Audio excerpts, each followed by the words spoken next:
The moment the most feared man in the room stopped breathing was the moment I realized the necklace on my throat was never just jewelry.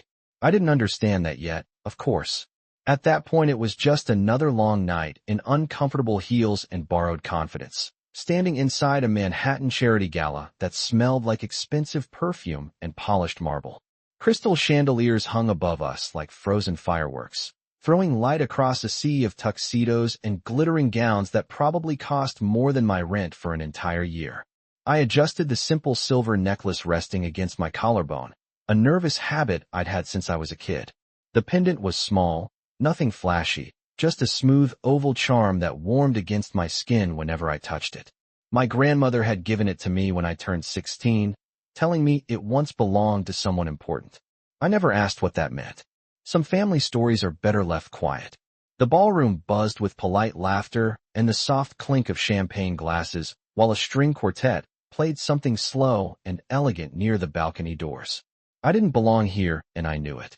I was only attending because my friend Natalie worked event coordination and needed someone to fill an empty seat after a last-minute cancellation. So there I stood, pretending I knew which fork to use, and hoping nobody noticed the department store dress that suddenly felt too simple under the golden lights. That was when the temperature in the room shifted. It was subtle at first. Conversations softened. People stepped slightly aside as if an invisible current had begun moving through the crowd. I followed their glances and saw him crossing the ballroom with calm, unhurried steps. Vincent Moretti.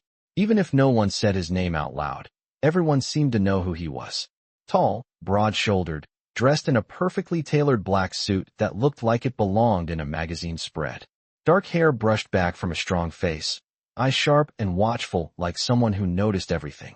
The kind of man who didn't need to raise his voice because the room already listened. I watched him for half a second too long before looking away, embarrassed to be staring.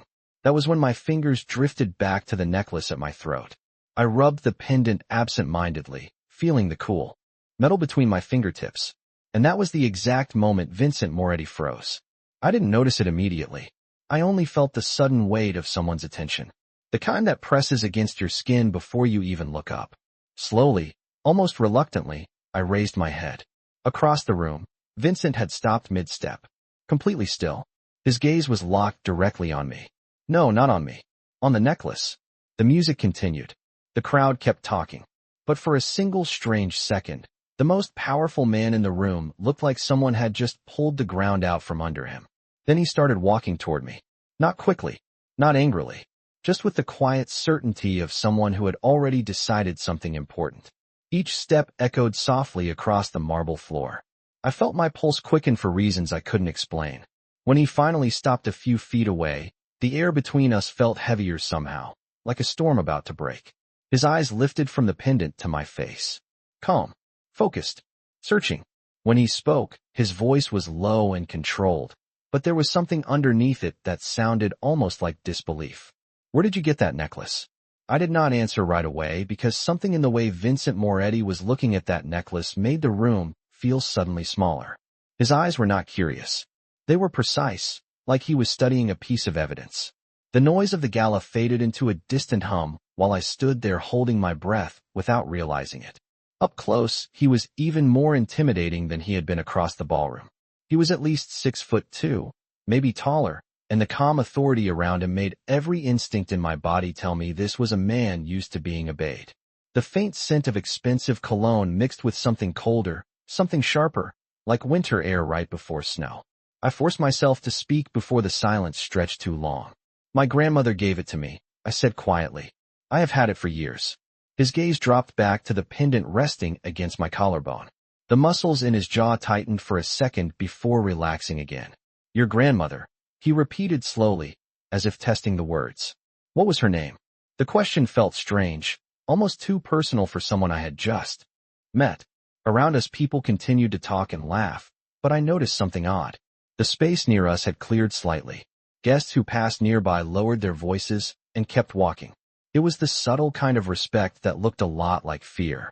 I hesitated before answering. Eleanor Bennett. Vincent did not react immediately, but I saw a flicker of something in his expression. Recognition. Or maybe memory. His eyes lifted again to meet mine, and for the first time I noticed the faint silver scar near his temple, barely visible beneath the ballroom lights. He studied my face with a level of focus that made my pulse quicken. "How old are you, Claire Bennett?" The fact that he already knew my name made my stomach drop. 26, I answered carefully. That answer seemed to settle something inside his mind. His shoulders straightened slightly, as if pieces of a puzzle had begun sliding into place. A man in a dark suit approached from behind him then, leaning close enough to speak quietly in his ear. I could not hear the words, but Vincent did not look away from me while the man spoke. After a moment, he gave the smallest nod. The man stepped back immediately and disappeared into the crowd. I realized then that Vincent Moretti had not asked a single casual question. Every word had been deliberate. Every answer I gave was being measured. "Where exactly did your grandmother get the necklace?" he asked. I shook my head. "She never told me. She just said it belonged to someone important once." A faint exhale escaped him, not quite a laugh, not quite relief. "Important is one way to describe it," he murmured. I felt a ripple of unease move through my chest. "Why are you asking me this?" His eyes shifted again to the pendant, and the calm mask he had been wearing slipped for half a second. The reaction was so brief most people would have missed it. But I did not. There was pain there. Not anger. Not suspicion. Something older and heavier. "Because that necklace disappeared 20 years ago," he said quietly. The words settled between us like falling snow. My fingers instinctively closed around the pendant. "That is impossible. I have worn this almost every day since I was 16. Vincent nodded slowly, like he had expected that answer. "That does not surprise me." He studied me again, longer this time, as if the years between then and now were unfolding inside his mind. Then his voice dropped even lower. "Tell me something, Claire. When is your birthday?" The question caught me off guard. I frowned slightly, but answered anyway. "October 12th. For the first time since he had approached me, Vincent Moretti looked completely still. Not frozen like before. Something deeper. Something final. When he spoke again, his voice was almost a whisper. "That is exactly what I was afraid you would say." I stared at Vincent Moretti, waiting for him to explain what he meant, but the way he looked at me made it clear that whatever he had just realized was not something he was ready to say out loud. My fingers tightened around the small silver pendant resting against my chest. The metal had warmed against my skin from years of wearing it, but suddenly it felt heavier, like it carried a meaning I had never been told. I forced a small breath into my lungs and tried to steady my voice. "I do not understand why my birthday matters." Vincent did not answer immediately. His gaze drifted past me for a moment, scanning the ballroom the way someone does when they are measuring a room for exits and possibilities. The orchestra near the balcony had begun another soft piece. Violins floating through the air, while servers moved quietly between tables with trays of champagne. The elegance of the evening felt strangely distant now, like I was watching it from behind glass. When Vincent looked back at me, the calm authority had returned to his expression, but something deeper was still there beneath it. A tension that had not existed a few minutes earlier. "Because, Claire," he said slowly, "there are very few coincidences in this world. Especially not ones that involve something that vanished 2 decades ago." His eyes lowered again to the necklace. "My grandmother gave this to me," I insisted softly. "She said it was special, but she never explained why." Vincent nodded once, as if confirming a thought he had already begun forming. "That sounds like Eleanor Bennett." The fact that he said my grandmother's name so easily made a chill move through my chest. "You knew her?" The question slipped out before I could stop it. For the first time since he had approached me, Vincent hesitated. It was brief, barely noticeable, but it was there. "I knew someone who knew her very well," he answered carefully. That did not feel like the full truth, but before I could press further, the man in the dark suit who had spoken to him earlier returned, stopping a few feet away with a respectful posture. "Mr. Moretti," he said quietly, "everything is ready if you need it." Vincent gave the slightest nod without turning his head. "Thank you, Daniel. Wait by the entrance." The man stepped away again without another word. I noticed something then that made my heartbeat quicken. Several other men in similar dark suits had appeared along the edges of the ballroom. They were not drawing attention to themselves, but their presence was unmistakable. Watching the room, watching the guests, watching everything. I shifted my weight slightly, uneasy. Why do I feel like something just changed?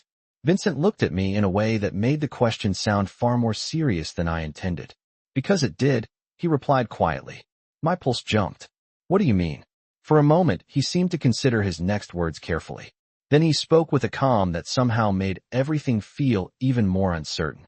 Claire, I need you to listen very carefully to what I am about to say. The room around us continued to sparkle with laughter and music, but the small space between us had become intensely focused. When someone like me recognizes an object that was supposed to be gone forever, people begin asking questions. And sometimes the wrong people ask them first. I swallowed, my fingers instinctively closing tighter around the pendant. What kind of questions? Vincent did not answer right away. Instead, he glanced across the ballroom toward the large glass doors that opened to the terrace. A group of guests stood nearby enjoying the city view, their silhouettes framed by the glowing skyline of Manhattan stretching for miles. From this height, the streets looked like rivers of moving lights. Beautiful, quiet, normal. Then Vincent leaned slightly closer, his voice dropping low enough that only I could hear it. The kind that makes you very interesting to people you have never met. A quiet breath escaped me. That does not make any sense. It will, he said, and sooner than either of us would like. I shook my head, slowly, trying to keep my thoughts clear. You are telling me this necklace belonged to someone important, and now suddenly I am supposed to be worried about strangers asking questions. Vincent held my gaze steadily. I am telling you that the moment I saw that pendant tonight, something that has been silent for 20 years may have just started moving again. The words sent a ripple of unease through my chest. I was about to respond when I noticed Vincent's eyes shift slightly past my shoulder. His expression did not change, but I could feel his focus sharpen. Someone behind me had just entered the room. I started to turn, but Vincent spoke quickly, his tone suddenly firm. Do not look yet. The instruction froze me in place. Why not? Because, he said quietly, if I am right, that person just noticed your necklace too. I froze exactly the way Vincent told me to. Every instinct in my body wanted to turn around immediately, but something in his voice had carried a weight that made ignoring it impossible. The orchestra continued playing near the terrace, soft violin notes drifting through the golden light of the ballroom, while conversations hummed all around us. Yet inside the small space where Vincent and I stood, the air had become sharp with tension. I kept my eyes on him instead. Vincent Moretti looked calm to anyone who might glance our way, but now that I was standing close enough to study him, I could see the subtle changes. His shoulders had straightened slightly. His breathing had slowed in a controlled way, and his eyes were focused just over my shoulder with the kind of attention that meant he was measuring every movement behind me. Who is it? I whispered quietly. Vincent did not answer right away. For a few seconds he simply watched, his gaze steady and unreadable. Then he spoke in a voice so quiet I barely heard it over the music. Someone who should not care about that necklace. My pulse jumped. That does not sound reassuring. It is not meant to be, he replied. I forced myself to remain still even though curiosity was pulling at me like gravity.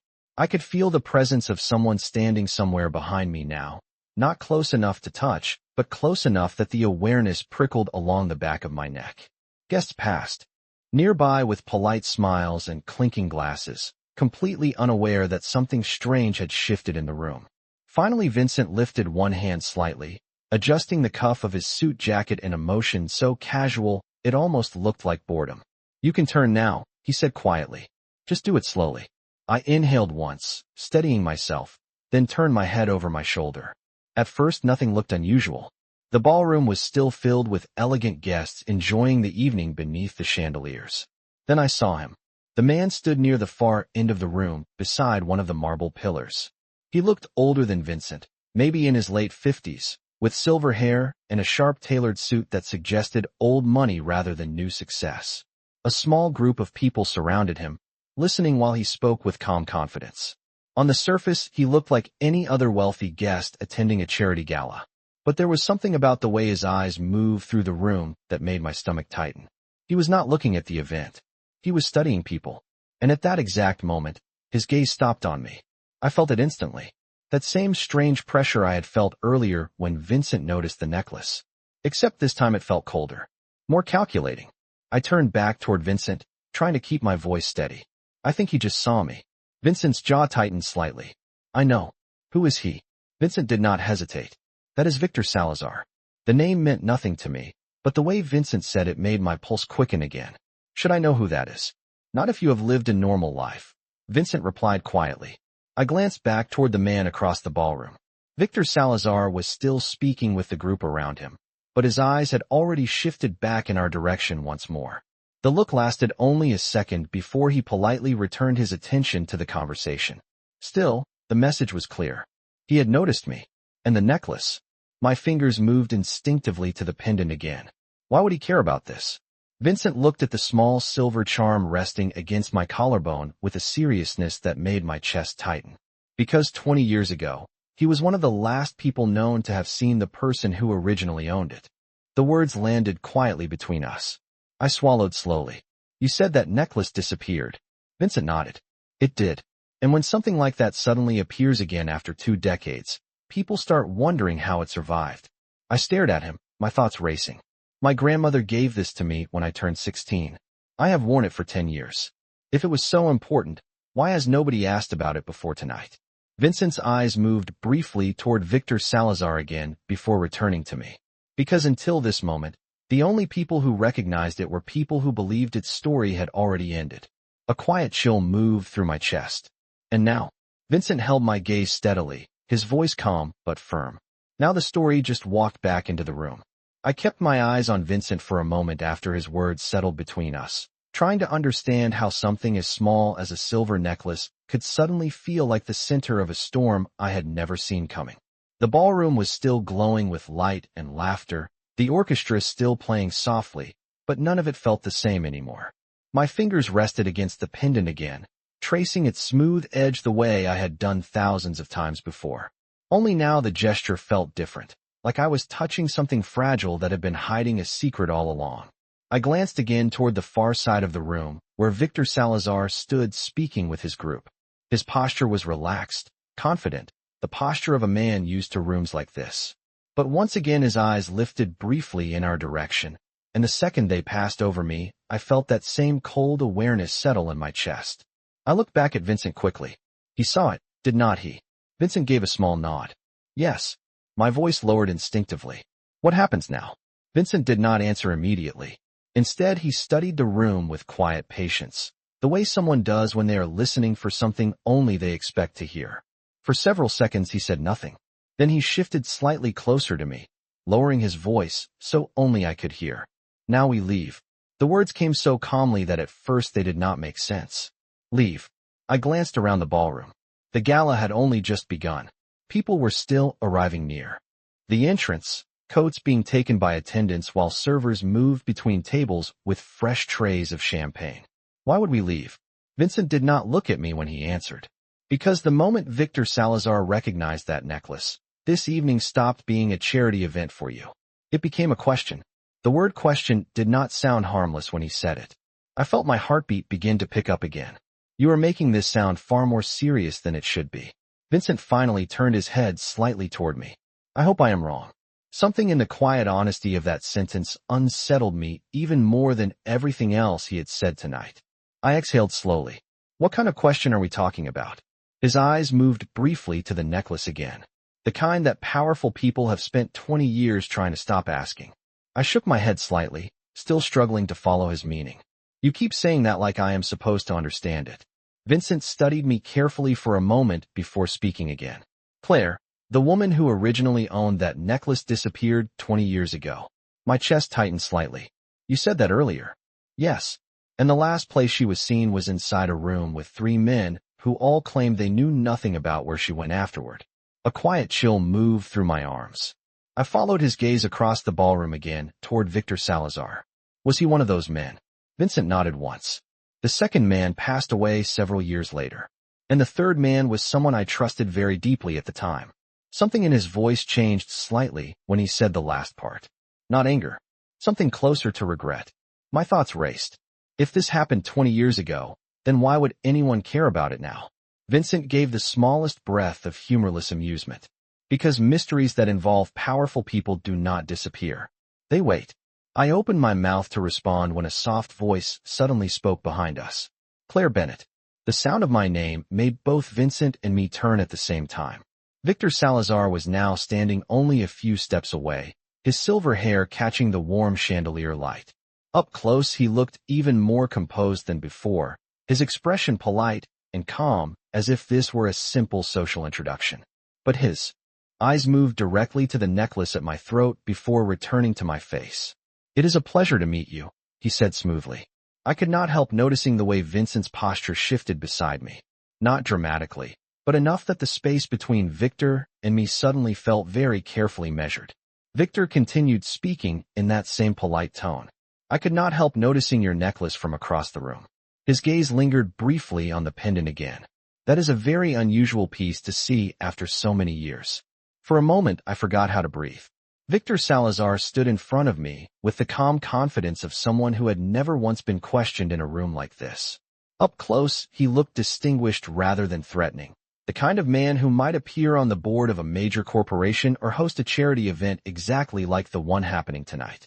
His silver hair was perfectly styled, his dark suit tailored with quiet precision, and his expression held the polite warmth of a practiced host. But the way his eyes lingered on the necklace at my throat told a completely different story. It was not admiration. It was recognition. I felt Vincent shift slightly beside me, not stepping forward, not stepping back, but placing himself at an angle that made the space between Victor and me feel carefully controlled. Victor seemed to notice the movement as well. His eyes flicked briefly toward Vincent before returning to me. "You must forgive my curiosity," he said smoothly. "It is simply that pieces like that tend to have stories attached to them." My fingers instinctively moved to the pendant again, resting against the cool metal as if it might somehow explain itself. "My grandmother gave it to me," I replied quietly. "I have worn it for years." Victor tilted his head slightly, studying me with interest. "Your grandmother," he repeated. "And what was her name?" The question sounded casual, but I could feel Vincent's attention sharpen beside me. "Eleanor Bennett," I answered. For the first time, Victor's expression shifted, just slightly. It was subtle enough that most people might not have noticed it. But I did. His eyes narrowed by the smallest fraction before the polite smile returned. "Eleanor Bennett," he said thoughtfully. "Yes, that name sounds familiar." Of course, it did not sound like simple recognition. It sounded like someone carefully searching through old memories they had hoped never to revisit. The orchestra continued playing softly behind us, while the rest of the ballroom carried on with its conversations and quiet laughter, completely unaware of the strange tension forming inside our small circle. Victor's gaze moved back to the necklace again. "May I ask how long you have had it?" I turned the pendant gently between my fingers. "My grandmother gave it to me when I turned 16. That was 10 years ago." Victor nodded slowly. 10 years. Interesting. Beside me, I could feel Vincent's presence becoming even more still. I glanced toward him briefly, but his attention remained fixed on Victor with calm intensity. Victor folded his hands loosely in front of him, as if this were nothing more than an elegant social conversation. "You see, Miss Bennett," he continued, "the original owner of that necklace was someone I once knew quite well." The words made the air feel colder around us. I felt Vincent's eyes move toward me, watching my reaction. I swallowed carefully. "Vincent told me the necklace disappeared 20 years ago." Victor gave a small smile that did not quite reach his eyes. "Yes, that is the official story." "Official?" The word echoed strangely in my thoughts. "Then what is the real story?" Victor studied me for a moment before answering. "The real story, Miss Bennett, is that the woman who wore that necklace vanished under circumstances that were never fully explained." He paused slightly, then added with a quiet curiosity that made my chest tighten. "Which is why seeing it again tonight is so very surprising." My fingers tightened around the pendant without realizing it. Victor's gaze followed the movement closely. "Tell me something, Claire Bennett," he said softly. "Did your grandmother ever explain where she found that necklace?" I shook my head slowly. "No." Victor nodded again, almost thoughtfully. "That is unfortunate." "Why?" "Because," he replied gently, "that necklace once belonged to a woman who had a daughter." My heartbeat skipped. "A daughter?" Victor watched my expression carefully before finishing the sentence in the calmest voice imaginable. "And that child disappeared the very same night her mother did." For a moment, the world around me seemed to go quiet, even though the orchestra was still playing and glasses were still clinking somewhere behind us. Victor Salazar's words hung in the air, like a puzzle piece that did not belong anywhere in my life. A daughter disappeared the same night. I stared at him, trying to understand why he was telling me this like it was some kind of interesting historical fact. "My grandmother had raised me since I was a child." She had told me stories about school, about neighbors, about small everyday things. But she had never once mentioned anything about a missing woman or a child who vanished 20 years ago. I forced myself to speak carefully. I think you have the wrong idea. My grandmother found this necklace years ago. Victor's expression remained calm, but there was something sharper behind his eyes now. Perhaps, he said gently, but sometimes objects remember their stories even when people do not. The sentence made a strange chill move through my chest. Beside me, Vincent remained completely still, but I could feel his attention shifting between Victor and me with precise focus. Victor continued speaking in that same measured tone that sounded almost friendly. You see, Miss Bennet, the woman who wore that necklace was named Isabella Rivera. He paused slightly, watching my reaction. The name meant nothing to me. I simply shook my head. I have never heard that name before. Victor gave a quiet nod as if he had expected that answer. Yes, that would make sense. I felt Vincent glance at me briefly, and I realized he was studying my reaction just as closely as Victor was. The silence stretched for a moment before Victor spoke again. Isabella Rivera was known for two things, he said calmly. She was very intelligent, and she trusted the wrong people. The orchestra shifted into another piece behind us, the slow notes of a piano joining the violins. The elegant sound felt completely disconnected from the strange conversation unfolding in front of me. I folded my arms lightly, trying to keep my thoughts steady. Why are you telling me this? Victor looked directly at the pendant again before answering. Because 20 years ago, that necklace was the last item she was seen wearing before she disappeared. The words landed quietly, but they made the small silver charm against my skin suddenly feel heavier than it ever had before. I shook my head slowly. My grandmother gave this to me 10 years ago. If it belonged to someone else before that, I have no idea how she got it. Victor studied my face carefully, as if measuring whether I was telling the truth. Then he smiled politely. I believe you. The answer came so easily that it made me uneasy. You do. Of course. After all, if you knew the real story behind that necklace, you probably would not be wearing it so openly in a room like this. Vincent finally spoke then, his voice calm but firm. Victor, I believe Miss Bennet has answered your questions clearly. Victor's eyes shifted toward Vincent with mild interest. Have I upset your evening, Vincent? Vincent did not move. You are prolonging a conversation that has no reason to continue. Victor gave a small, thoughtful nod, as if considering the statement. Perhaps, or perhaps this conversation is only just beginning. He turned his attention back to me. Claire Bennet, may I ask one more question? I hesitated before answering. What is it? Victor's gaze held mine with quiet intensity. Do you know where you were born? The question caught me completely off guard. Of course I do. Boston, Massachusetts. Victor's expression did not change, but something about the way he looked at Vincent next made the air between the three of us feel even more charged. Boston, he repeated thoughtfully. That is very interesting. Vincent's posture stiffened slightly beside me. Victor continued speaking in the same calm tone. Because according to the records from 20 years ago, Isabella Rivera's daughter was last believed to have been taken somewhere on the East Coast. My heartbeat began to pound harder in my ears. What are you suggesting? Victor looked at the necklace again before answering softly. I am suggesting that sometimes lost stories find their way back into the world through people who never knew they were part of them. The words hung between us like a quiet echo that refused to disappear. Lost stories finding their way back into the world. I felt my pulse beating harder in my chest, while Victor Salazar watched me with the patient calm of someone who had just placed a final piece into a puzzle he had been studying for a very long time. The ballroom continued to glow with soft light and polite conversation, but the elegant music from the orchestra no longer sounded peaceful to me. It sounded distant, like something happening in another world entirely. I forced a breath into my lungs and tried to keep my voice steady. You are talking about a woman who disappeared 20 years ago and a child that no one ever found. That does not have anything to do with me. Victor tilted his head slightly, studying my face with quiet curiosity. Perhaps not, he said gently.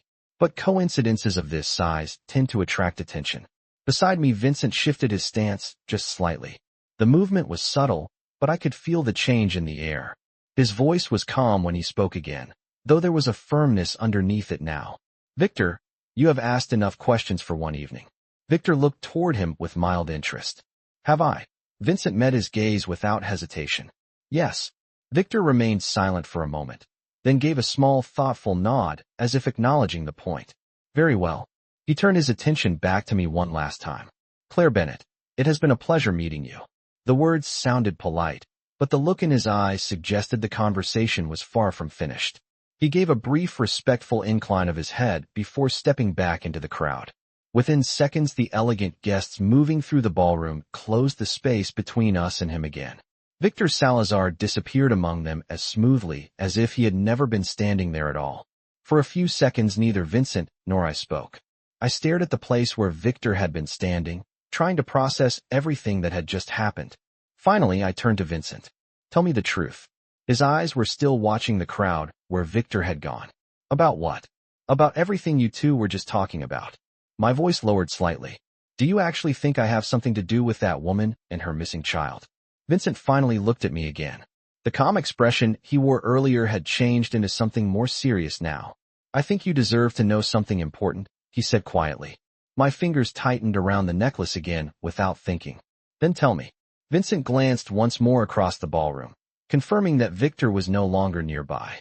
When he spoke again, his voice was low and controlled. 20 years ago, the woman named Isabella Rivera trusted 3 men to help her protect her daughter from something dangerous. The words caught my attention immediately. Protect her? From what? Vincent shook his head slightly. That part of the story was never fully explained. What we do know is that by the end of that night, Isabella disappeared and the child vanished with her. I felt a strange tightness in my chest. And you think the necklace means something connected to that? Vincent nodded slowly. It was the only personal item investigators were certain belonged to Isabella. When it disappeared, it became one of the few clues left behind. I looked down at the small pendant resting against my collarbone. It had always seemed so ordinary. Just a simple piece of silver that my grandmother told me to keep safe. Why would my grandmother have it? That is exactly the question everyone in that story would want answered, Vincent replied. A quiet silence passed between us.